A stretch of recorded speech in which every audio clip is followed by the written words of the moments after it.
mis hermanos, ciertamente el Señor habla a su pueblo y la alabanza que cantamos, la última, en el bloque de adoración me encanta en cuanto a cómo peleamos nuestras batallas. Amén. Porque todos peleamos batallas. Todos. Y la idea de una batalla, cuando tú y yo estamos en una batalla, la idea es ganar la batalla. Esa es la idea. No nos metemos a pelear solo por el gusto de pelear, sino que cuando tú y yo estamos batallando, lo hacemos con el ánimo, con la esperanza y con la convicción de que ganaremos. Ahora, una batalla no es fácil. Una batalla precisamente implica ese punto en donde nos encontramos frente a nuestro enemigo, en donde algunas veces sentimos que perdemos esa batalla o algunas veces sentimos que las fuerzas no nos dan. Y yo quiero en esta mañana compartir la experiencia y el pensamiento y el sentimiento y la convicción de un guerrero. Probablemente el guerrero más conocido, más grande que en la Biblia puede mencionar. Y ese guerrero es el rey David. Ese guerrero es el rey David. Y ahora mencionaba al inicio, ¿no?, lo que está pasando allá en Israel. Bueno, los descendientes de ese guerrero ahora les está tocando pelear. Y mira, Dios se manifiesta con ese pueblo de una manera grande hace poco, en 1969, si no me equivoco, en la guerra de los 6 días, como frente a todo un ejércitos árabes, el Señor permitió que el pueblo de Israel, yo creo que fue en el tiempo del Yom Kippur, cuando en estos mismos tiempos, cuando uno de los pilotos de la Fuerza Aérea Israelí se incursiona en el campamento donde estaban precisamente las fuerzas aéreas de todas estas naciones, y de alguna manera el Señor se los valió para que esos ejércitos no hicieran nada. Y se levanta la Fuerza Aérea Israelí y destruye a todas las capacidades aéreas de esas naciones árabes. Y esto no está en la Biblia, esto está en los registros de los periódicos y noticias televisadas de aquellos tiempos. Es parte de nuestra historia que la podemos ver. Y yo te invito a que cuando llegues a casa, you Google it, o sea, que lo busques ahí en tu computadora, en tu teléfono, y vas a ver cómo el Señor permitió en estos tiempos, con camaritas de televisión, cómo Israel, frente a un gran enemigo, lo derrotó. Y creemos que va a pasar lo mismo ahora. No va a ser fácil. De la misma manera en que no fue fácil para David el poder enfrentar a sus enemigos desde sus inicios. ¿Y saben por qué David fue enfrentado contra esos enemigos desde sus inicios? ¿Saben por qué? Porque David era el ungido de Jehová. Era el ungido de Dios para ocupar el reino de Israel en lugar de Saúl, a quien el Señor, podemos leer en su palabra, en Primera de Reyes, lo había desechado, en Primera de Samuel, por su maldad. Y ungió a David. Por ser ungido, se levantaron fuerzas contrarias a él. Y es una garantía. Para todo aquel a quien el Señor unge, se levantarán ejércitos contra él. Yo les pregunto a ustedes en esta mañana, ¿cuántos quieren ser ungidos? Entonces ahí tienen que alistarse, porque ya se los advertí. Hay un dicho que dice: en guerra avisada no muere soldado. Bueno, ya les avisamos que si ustedes quieren la unción de Dios, tienen que atenerse a los enemigos de Dios. Y esa es la idea de David. Y yo quiero que vengas conmigo al capítulo 13 de los Salmos. Y este salmo se escribe cuando Saúl perseguía a David para matarlo. Saúl el rey percibía a un pequeño e insignificante pastor de ovejas para matarlo. Ahora, este pastor de ovejas sí podía ser pequeño, podía ser insignificante, podía pasar desapercibido frente a muchos, incluyendo su propia familia, esa insignificante persona tenía algo, tenía la unción de Dios. Y eso, amado hermano, hermana, es lo que realmente cuenta cuando tú y yo creemos en el Señor Jesucristo. Que esa unción del Todopoderoso esté en nosotros. Ahora déjame decirte, esa unción no está únicamente reservada para los pastores, para los misioneros, para los evangelistas. No, esa unción está reservada para todo aquel que cree en Jesucristo como su Señor y Salvador. De tal manera que esa unción de Dios está sobre ti, hermano y mi hermana. Ese poder y esa gracia de Dios está sobre ti, está en ti. Desde el momento en que tú le entregaste tu vida a Cristo, el Señor te ungió con su Espíritu Santo.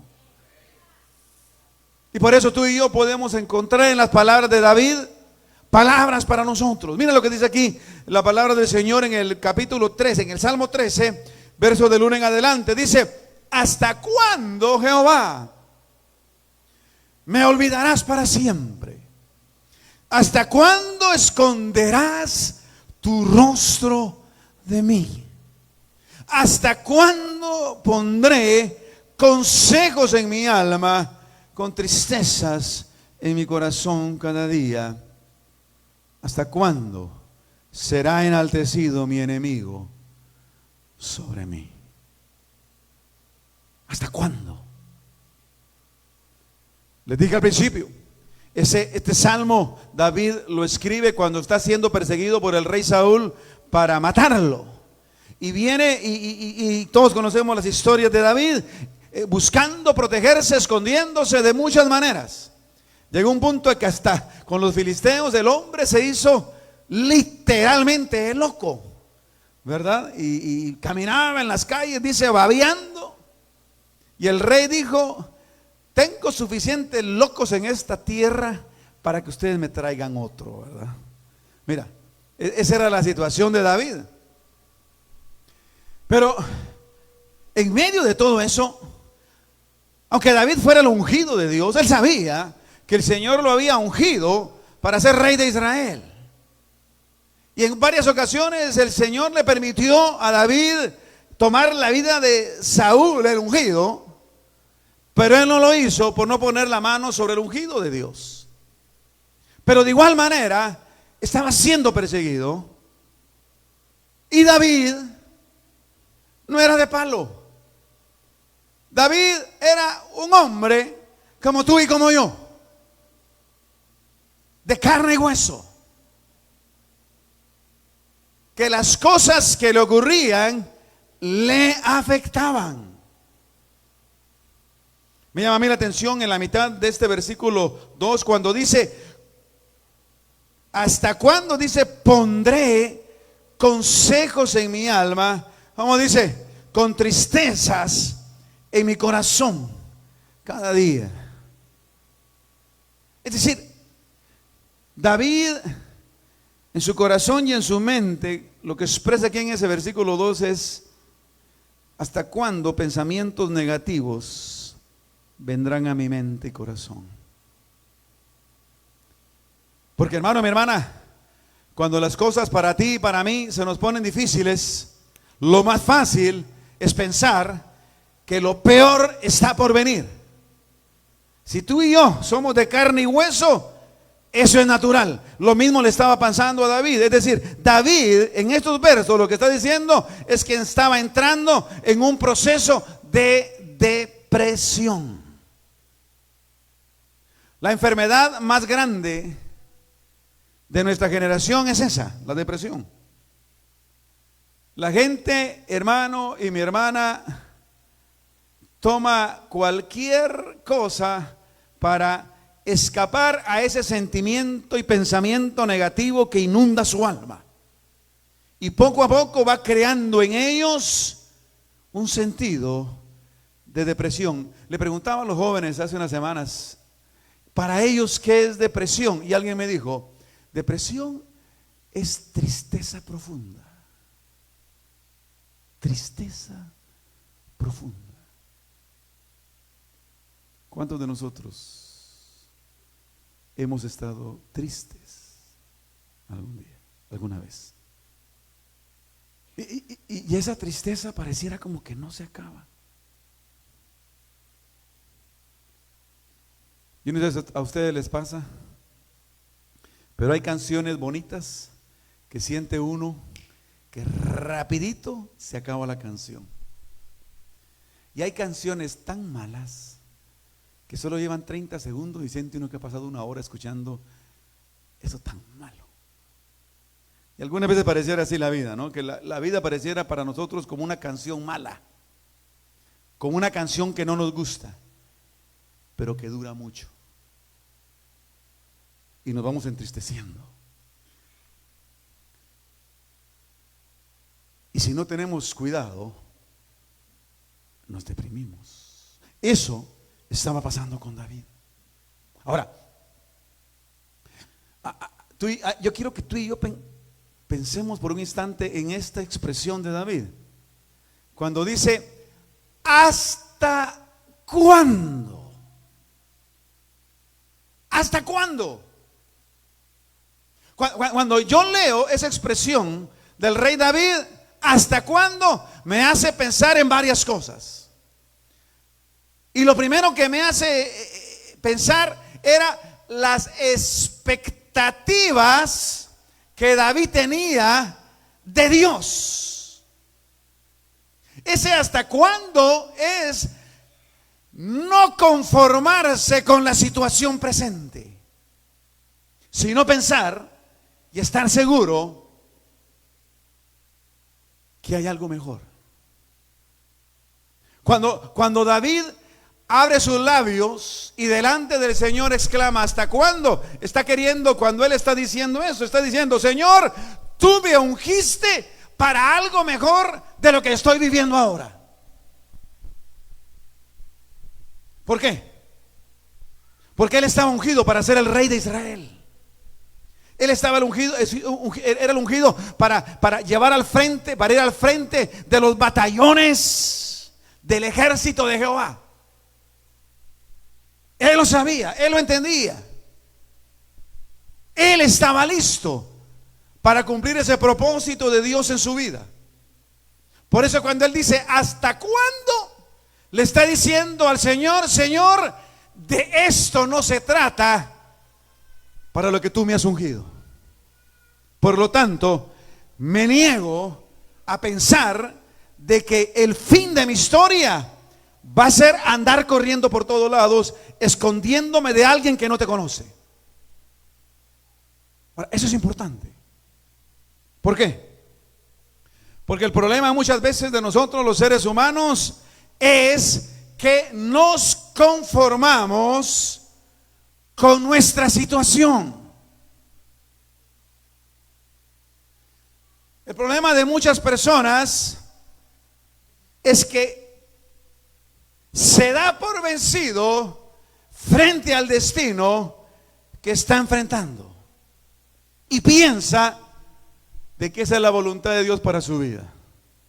Dios me escogió para sufrir de esta manera. Y algunos viven su vida así. Algunos viven su vida totalmente conformados con su tristeza, con su caos, con su situación. Déjame decirte a ti algo en esta mañana.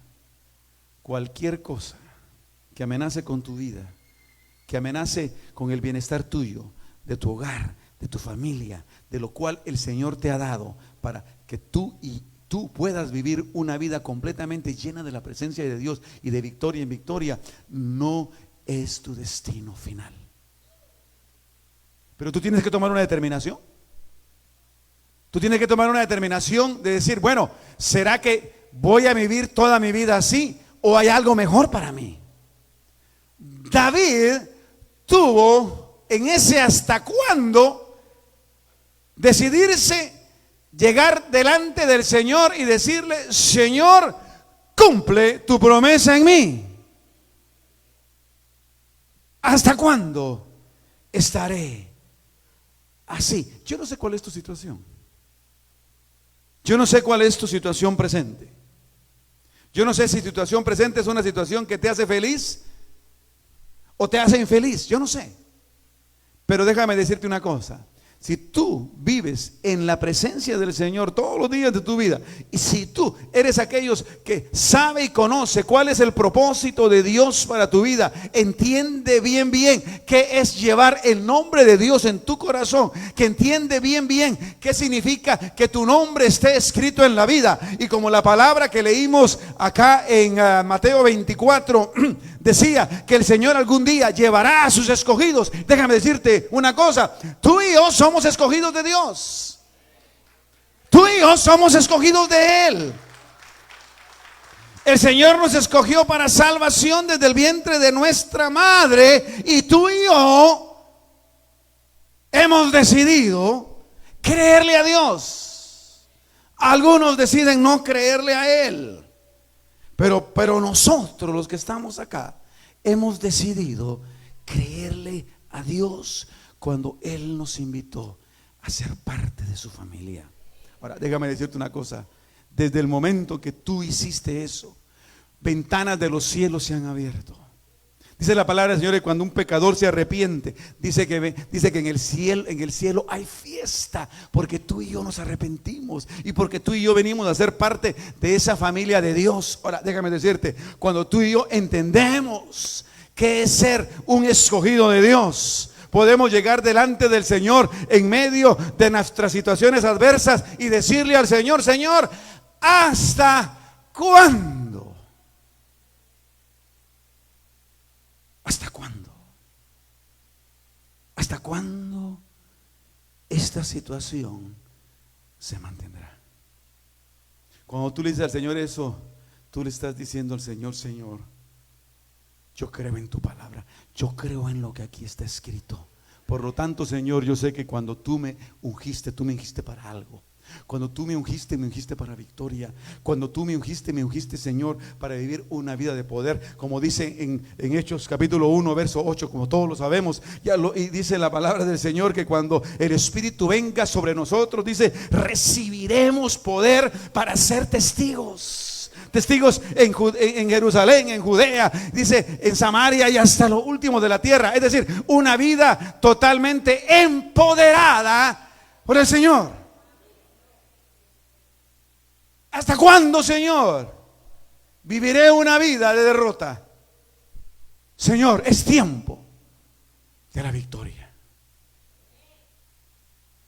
Es tiempo de la victoria para ti, para tu familia, para tu ministerio, para tus proyectos.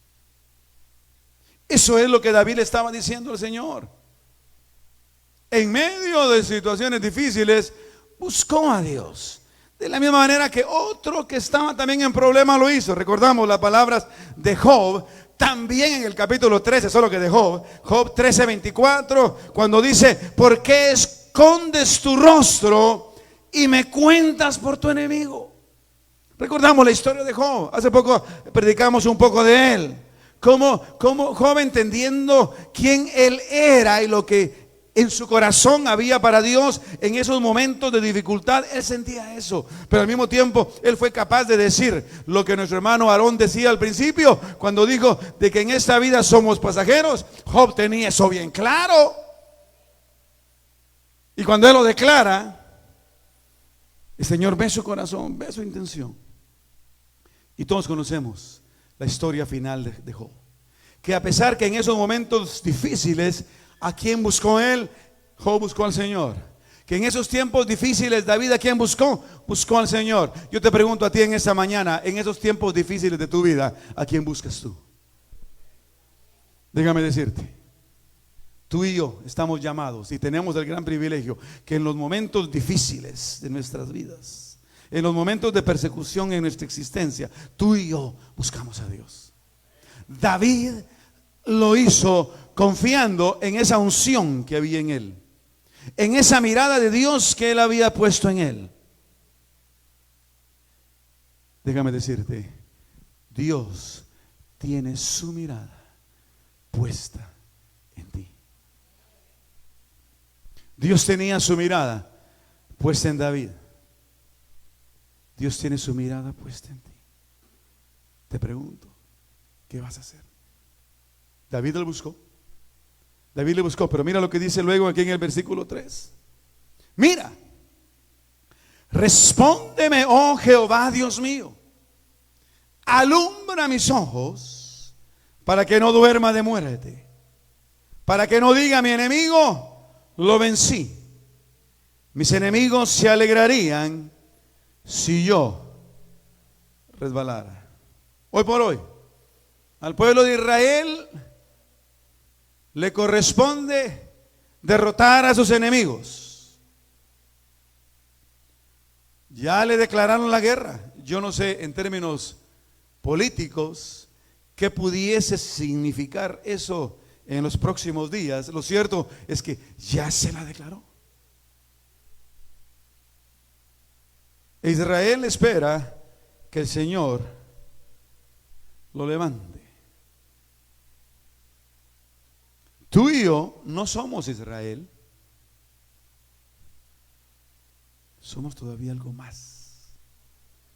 Tú y yo somos la iglesia de Jesucristo. Aleluya. ¿Cuántos se alegran? ¿Cuánto su corazón se hincha de alegría y de gozo de saber que tú y yo somos mucho más que lo que este mundo puede ofrecer y a quien tenemos que enfrentar? Tú y yo somos la iglesia de Jesucristo. Y le hemos declarado, hermano y mi hermana, la guerra a aquellos y a aquello que sabemos que no es de Dios. Nuestra lucha no es contra sangre ni carne, no es contra personas. Créeme, tu enemigo no es de carne y de hueso. Dile al que está a la par, tú no eres mi enemigo. Dile, tú no eres mi enemigo. Ahora al del otro lado dile, tú no eres mi enemigo. Ahora dile, aunque a veces lo pareces. Amén. Amén. Nuestro enemigo va más allá de lo que tú y yo podamos tocar. Y nuestro enemigo es activo y presente. Y el Señor le declaró la guerra en aquella cruz del Calvario. Y ¿sabes qué? Ya lo venció. Ya lo venció. ¿Cuántos tienen esa confianza plena en el Señor? Que no hay absolutamente nada que tú y yo podamos no vencer en el nombre de Jesús. Hermano y hermana, no hay tentación que tú y yo no podamos vencer. Se dice que los tres enemigos del cristiano son Satanás, el mundo y la carne. Y tú y yo, cuando hemos sometido toda nuestra vida al Espíritu Santo del Señor, nos damos cuenta que Satanás está vencido, que este mundo no es nuestro hogar y que esta carne que el Señor nos ha dado es templo del Espíritu Santo. Por lo tanto, hermano y mi hermana, no hay nada ni nadie que pueda hacernos daño. ¿Por qué? Porque estamos completamente sumergidos en el poder y la gracia de Dios. Hay que entenderlo. Y hay que vivir en esa dirección. Me encanta la historia de Esdras. Y quiero leer 3 versículos de Esdras capítulo 9, versos 7 al 9. Mira lo que dice. Desde los días de nuestros padres hasta este día, hemos vivido en gran pecado. Y por nuestras iniquidades nosotros, nuestros reyes y nuestros sacerdotes, hemos sido entregados en manos de los reyes de la tierra, a espada, a cautiverio, a robo y a vergüenza que cubre nuestro rostro, como hoy día. Y ahora, por un breve momento, dice, ha habido misericordia de parte de Jehová, nuestro Dios. para hacer que nos quedase un remanente libre y para darnos un lugar seguro en su santuario, a fin de alumbrar nuestro Dios, nuestros ojos, y darnos un poco de vida en nuestra servidumbre. Mira lo que dice Esdras de ellos como Israel, como pueblo, porque siervos somos. Recordemos, fueron llevados cautivos a Babilonia 70 años antes. Mas en nuestra servidumbre, mira, no importa en qué situación tú estés, si reconoces tu pecado y vienes delante del Señor, el Señor te va a dar una oportunidad. El Señor te va a dar una oportunidad. Yo quiero que tú sepas eso, que de la manera en que Dios le dio la oportunidad a Israel en el tiempo de Esdras para arrepentirse y aprovechar ese espacio que el Señor les daba para poder empezar de nuevo, esa oportunidad el Señor te la da a ti si tan solo reconoces tu pecado y le dices al Señor: Señor, perdóname, restáurame. El Señor lo hará. Él quiere hacerlo. Él se encargó para que el rey de Persia le abriera la oportunidad al pueblo de Israel para reconstruir su nación. El Señor dará lo que sea necesario para tú reconstruir tu vida. Él lo hará.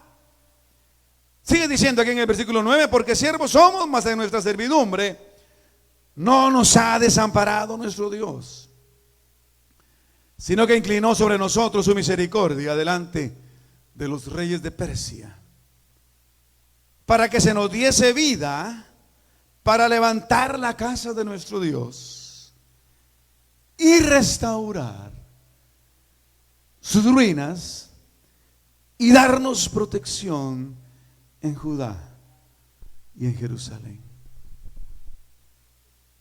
Yo no sé cómo está tu vida. Yo no sé. Tú sí sabes. El Señor también sabe.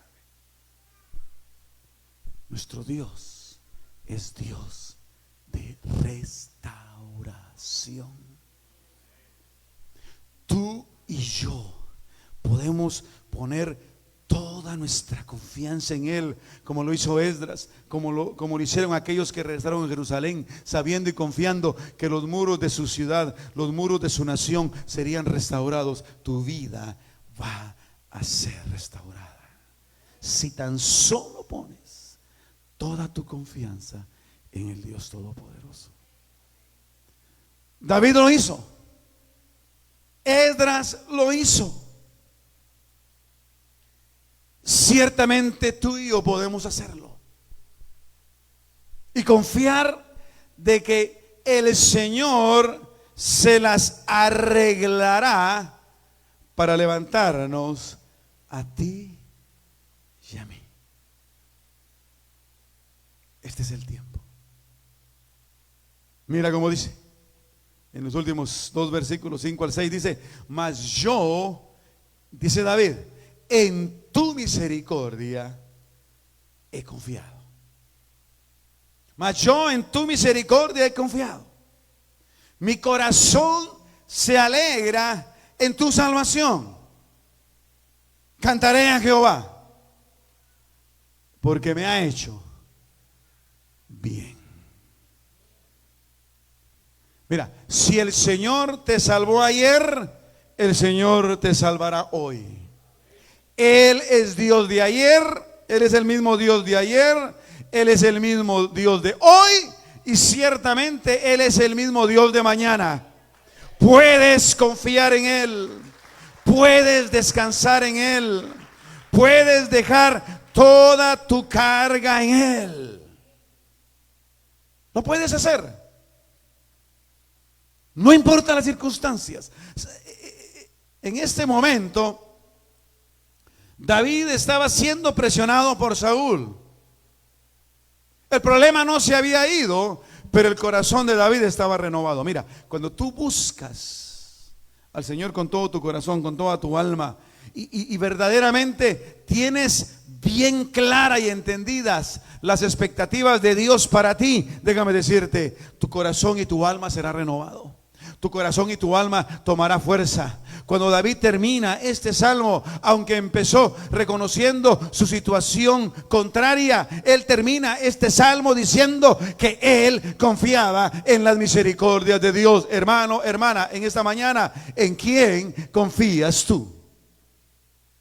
¿En quién has depositado toda tu esperanza? ¿En quién has depositado toda tu confianza? Déjame decirte, como cristianos, como hijos de Dios, toda nuestra confianza está puesta en Él. No para que las cosas salgan como nosotros queremos o en el tiempo que nosotros querramos. A David le tocó estar huyendo casi 13 años. Casi 13 años.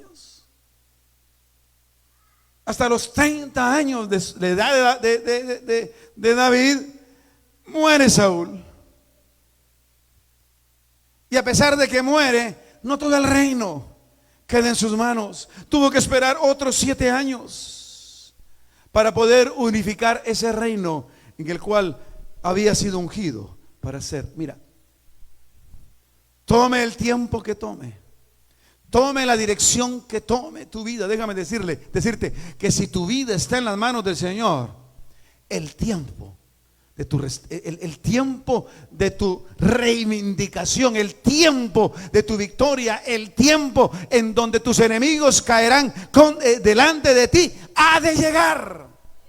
Si tu confianza está puesta en el Señor y dejas que Él se mueva. Por eso me encanta cuando David dice: en tus misericordias yo he confiado. No en mis misericordias, sino que en tus misericordias. Y eso quiere decir en tu plan, en tu proyecto, en tus ideas, en tus pensamientos, en lo que tú quieres para mí. Todo lo que el Señor, hermano y mi hermana, tiene para nosotros es mucho mejor de lo que nosotros podamos pensar que nosotros tenemos para nosotros. Por eso descansar en las misericordias del Señor, confiar en la misericordia de Dios, quiere decir: Señor, me someto a tu voluntad. Eso fue lo que David hizo. Y por último, en el Salmo 59, 16, dice la palabra, el mismo David dice: pero yo cantaré de tu poder y alabaré de mañana tu misericordia, porque has sido mi amparo y refugio en el día de mi angustia. Cuando David escribe ese verso de ese salmo, dice que Saúl había rodeado su casa para matar a David. Más cerca no se podía. Y en ese momento David pudo declarar que en el Señor estaba su confianza. ¿En quién has puesto tú tu confianza?